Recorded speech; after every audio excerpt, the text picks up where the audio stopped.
नहमदुहु व नसल्ली अला रसूलिन नबील करीम अम्मा बाद फ़ौज़ बिल्लाहि मिनश शैतानिर रजीम बिस्मिल्लाहिर रहमानिर रहीम। मोहतरम तिब्बा कराम जो डॉक्टर हैं, मोहब्बत करने वाले दोस्त हैं, सबको अस्सलाम वालेकुम व रहमतुल्लाहि व बरकातुहू। ये दोस्तों, आज की वीडियो भी मैदा के मुतल्लिक़ है। तो ये आज है कि मुंह का जायका और इलाज, यानी मुख्तलिफ़ सूरतों में जो अलामत पाई जाती हैं मुख्तलिफ़ अद्वियात में ज़ायका के हवाले से कि मुंह का ज़ायका किस किस्म का हो और वो दवाई तजवीज़ की जाए तो उससे जो है आपका मसला हल हो जाए। तो इसी हवाले से मुंह का ज़ायका मैदा के हवाले से ही है, मुंह का ज़ायका और उसका इलाज। भी दोस्तों, सबसे हमारी पहली दवाई है पलस्टीला। इसमें जो मुंह का जायका होता है वो बद जायका होता है, उसमें कोई ख़ास जायका नहीं होता, बद जायका होती है। इंसान का मुंह जो होता है वो बहुत बद जायका सा होता है।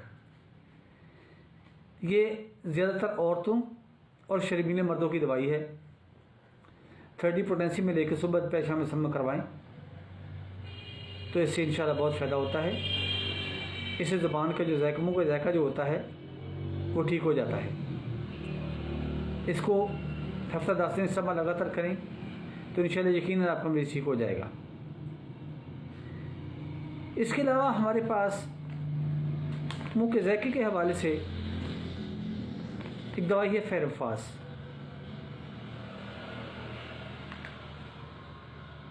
फेरमफास यहाँ मुंह में ज़बान बहुत सुर्ख होती है, मुंह सुर्ख होता है,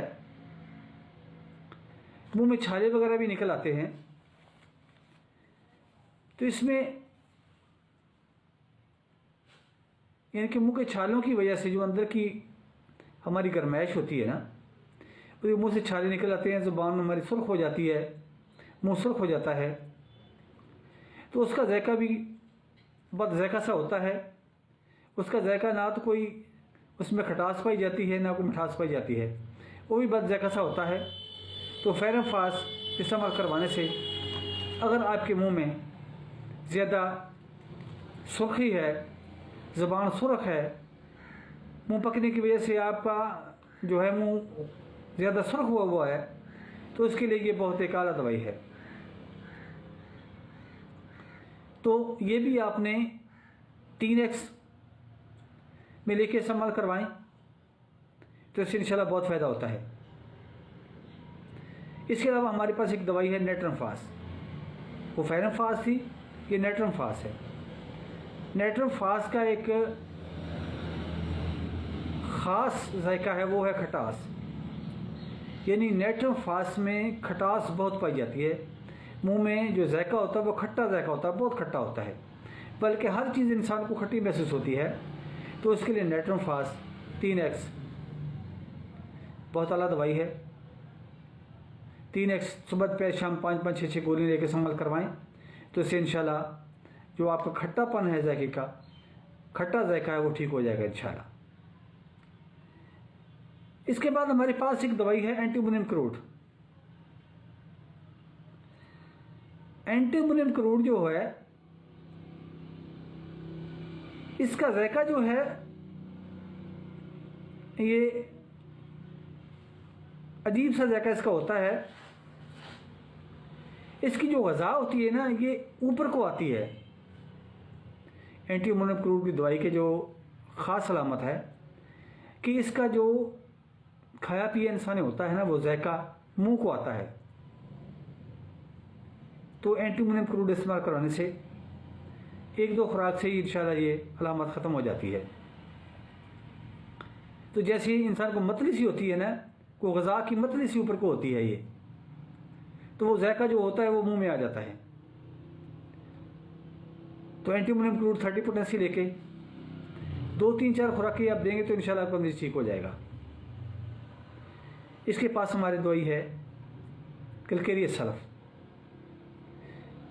कलकेरिया सल्फ़ एक सफरावी मिजाज मरीज़ों की दवाई है। इसमें मुंह का जायका बहुत कड़वा होता है। सफरा की ज़्यादती की वजह से इसका जायका कड़वा होता है।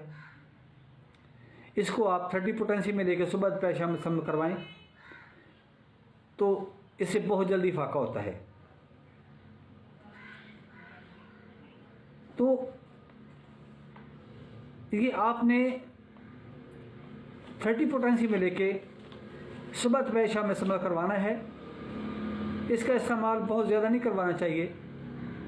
एक हफ़्ता, ज़्यादा से ज़्यादा एक हफ़्ता इस्तेमाल करवाएं, इसके बाद ये दवाई बंद कर दें तो इंशाल्लाह आपका मरीज़ ठीक हो जाएगा। इसके अलावा हमारे पास एक दवाई होती है अग्नेशिया। अग्नेशिया हमारी एक हिस्ट्रिकल दवाई है जो हिस्ट्रिकल मरीज़ों के लिए बहुत फ़ायदेमंद होती है।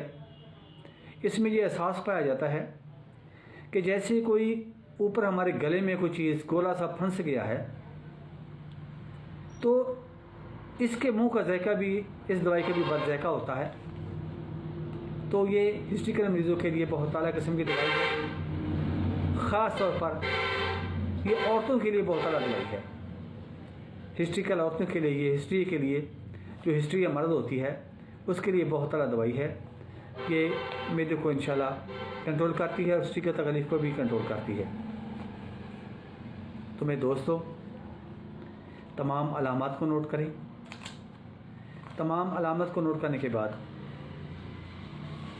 असबाब देखें, अलामात देखें, उसके मुताबिक मरीज़ को दवाई तजवीज़ करें तो इंशाल्लाह आपका मरीज़ ठीक हो जाएगा। तो दुआ में याद रखिएगा, मेरे चैनल को सब्सक्राइब कीजिएगा, लाइक करें, शेयर करें, कोई बात तो कमेंट करें। अस्सलाम वालेकुम वरहमतुल्लाहि वबरकातुहू।